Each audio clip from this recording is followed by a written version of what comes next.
un árbitro en el fútbol mundial bajo el cual Lionel Messi nunca ha perdido. Ni una vez. 5 partidos, 5 victorias de Messi, 0 derrotas, 0 empates.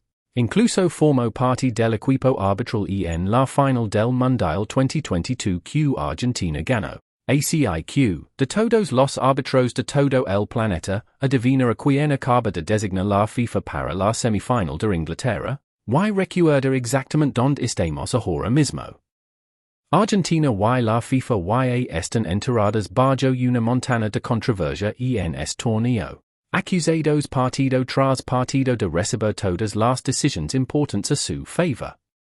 Y ahora, para el partido más importante de Argentina hasta la fecha, la FIFA mete la mano en el sombrero y saca al único hombre que en su vida ha visto perder a Messi. Es casi una locura que toman esta decisión. O tal vez, solo tal vez, no es una locura en absoluto. Antes de que se haya perdido un solo balón en Atlanta, una gran parte del mundo ha decidido cómo termina esto. Vamos a profundizar. Su nombre es Ismail Elfath, tiene 44 años, es 2 veces árbitro del año de la MLS, ampliamente respetado en toda Norteamérica. Y el miércoles, sea el hombre en el centro para Inglaterra contra Argentina. Aquí está el récord que ha incendiado Internet. Los equipos de Messi tienen, según se informa, 5 victorias y 0 derrotas en partidos en los que Elfath ha estado involucrado. Fue el cuarto árbitro en la final del Mundial 2022. La noche en que Argentina venció a Francia en los penaltis. Fue el árbitro del primer trofeo de Messi con el Inter Miami, la final de la Leagues Cup 2023, también ganada en penaltis.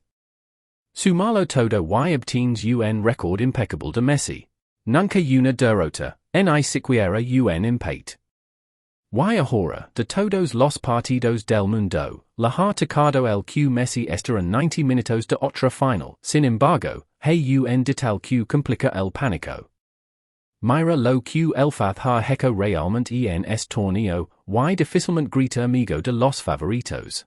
Y ha arbitrado 3 partidos, y uno de ellos fue la sorprendente victoria de Noruega sobre Brasil en octavos de final. Tampoco ha sido tímido con las tarjetas, repartiendo ocho amarillas y una roja directa. Este no es el perfil de un árbitro blando que deja pasar a los grandes nombres. Y aquí está por que esto está explotando. No lego en un vacío. Lego encima de la racha más sospechosa que cualquier equipo ha tenido en este mundial.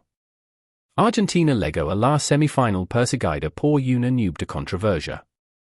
Contra Egipto, un gol brillante fue anulado y un penalti reclamado al final fue ignorado, lo que llevó a Egipto a presentar una queja formal. Contra Suiza, una revisión del VAR convirtió una amarilla argentina en una roja Suiza y dio la vuelta a todo el partido. Una y otra vez, las decisiones de 50-50 han caído a favor de los campeones. ACIQ cuando la FIFA, la misma FIFA que suspendió una tarjeta roja después de una llamada telefónica de un president, designa al único árbitro en la tierra bajo el cual Messi literalmente nunca ha perdido. La gente no ve una coincidencia ven un guion. La acusación que se escribe sola en las redes sociales es contundente. El mono está hecho. Fue plena desde el principio. Todo este torneo está siendo dirigido hacia una final de despedida de Messi. Pero ahora, dejemos ser el adulto en la habitación por un momento. Porque la versión facial de esta historia es una mentira. Y no voy a venderte una mentira. La estadística de 5-0 es correlación, no prueba. Un árbitro no controla quién gana un partido de fútbol. Que Elfath fuera el cuarto árbitro en la final de 2022 es completamente irrelevante. El cuarto árbitro no toma ninguna decisión en el campo. Y el Inter Miami de Messi es un equipo repleto de estrellas que gana la mayoría de las semanas, independientemente de quién arbitra. Elfath no sunp en sombrío de la FIFA. Lego America con 18 años atraves de una lateria de visa dos por diversidad. Empiezo a arbitrar porque estaba frustrado con el nivel y trabajo hasta llegar a la cima. No hay nada en su historial que sugiera otra cosa que un árbitro muy bueno. Y aquí está la parte que realmente desmonta la indignación. El hecho que cocinadi que grita en internet para saber. La FIFA no podía nombrar a un árbitro ingles para este partido. La FIFA no podía nombrar a un árbitro argentino tampoco. Sus propias reglas de conflicto de intereses prohíben específicamente a los árbitros de cualquiera de las dos naciones, no solo por la razón normal de nacionalidad, sino por la rivalidad política arraigada en el conflicto de las Malvinas. Por eso Michael Oliver y Anthony Taylor no son elegibles. Por eso Facundo Teo no es elegible. La FIFA se vio obligada a buscar un árbitro neutral de un tercer país. Y el grupo de neutrals de élite disponibles tan adentro de un mundial es pequeño. A quien eligieron, siempre habrá alguien buscando un vínculo y haciendo una captura de pantalla. No hay, para ser perfectamente claro, ninguna prueba de nada aquí. Y esta regla de conflicto de intereses no es alguna excusa conveniente inventada sobre la marcha. Es el mismo reglamento que impidió a Anthony Taylor arbitrar la final del Mundial 2022. Entonces, ¿cuál es el verdadero escándalo si no es un mono probado? El escándalo es que la FIFA, después del torneo que la ha hecho pesar a todos, fue lo suficientemente sorda como para designar a un árbitro con este equipaje exacto para el partido más examinado de toda la competición. Tenían todas las razones para saber cómo se vería. Sabían lo de la queja de Egipto. Sabían lo de los memes de Argentina, sabían que medio planeta está convencido de que los campeones están siendo ayudados. Aci pusieron a un árbitro con un titular tan jugoso como el récord de Messi directamente en el ojo de esa tormenta. Eso no es necesariamente corrupción, pero es un fracaso de criterio asombroso. Es el mismo fracaso que hemos visto de la FIFA todo el verano, una organización que ha dejado de preocuparse por cómo se ve cualquier cosa porque pasó meses entrenando a todo el mundo a pensar lo perderela. Esa es la verdadera tragedia. Porque la persona a la que esto daña más podría ser el propio Elfath. Incluso si es completamente intachable, incluso si arbitra el partido de su vida con total imparcialidad, la FIFA ha creado una situación en la que un buen árbitro sale al estadio frente a una audiencia global que ha decidido que está comprado.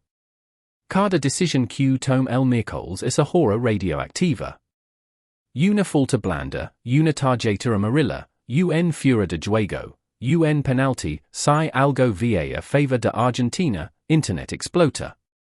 Ha sido colocado en una posición en la que no puede ganar. Y el propio fútbol se ha visto a través de una niebla de sospecha. Independientemente de lo que realmente suceda en el césped, la FIFA no solo nombró un árbitro. Envenenó su propio evento antes del pitido inicial. Sin embargo, aquí está lo que todo el mundo olvida convenientemente. Inglaterra es más que suficientemente buena para resolver esto por sí misma y hace que todo el argumento sea relevante. Jude Bellingham está en la forma de su vida. Harry Kane está marcando. Y Argentina, a pesar de todos sus favores, es un equipo defectuoso y agotado que ha necesitado tiempo extra y un milagro solo para llegar hasta aquí. Si Inglaterra apes y joga como pude, gana. Arbitro no. Dicho esto, no confundas a Argentina con un equipo que solo vive de la suerte. Si lo que pienses del arbitraje, este es un equipo con un plan real y calidad real, Messi sigue siendo el máximo goleador. En Julian Alvarez y Lautaro Martinez, 11 jugadores que pueden decidir un partido de la nada. Inglaterra tendrá que ser genuinamente excelente para vencerlos. Pero excelente está dentro del alcance de Inglaterra. Y es el antídoto perfecto para todas las teorías de conspiración existentes. Vencer a Argentina tan claramente, tan decisivamente, que ni solo silbato en el planeta podría haberlos rescatado. Así que legamos el miércoles con la historia previa más escalofriante de todo el torneo.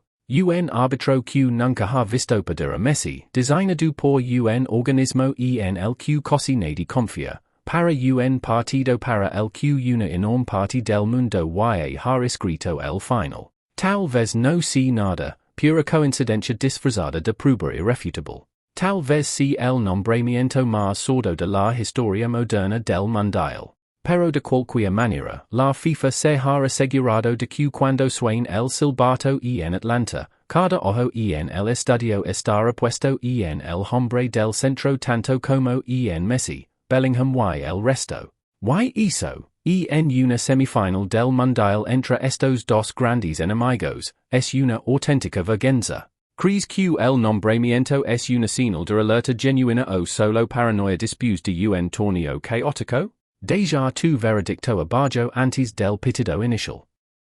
Y volve aquí después para disclosar cada decisión, si cuál sea su dirección.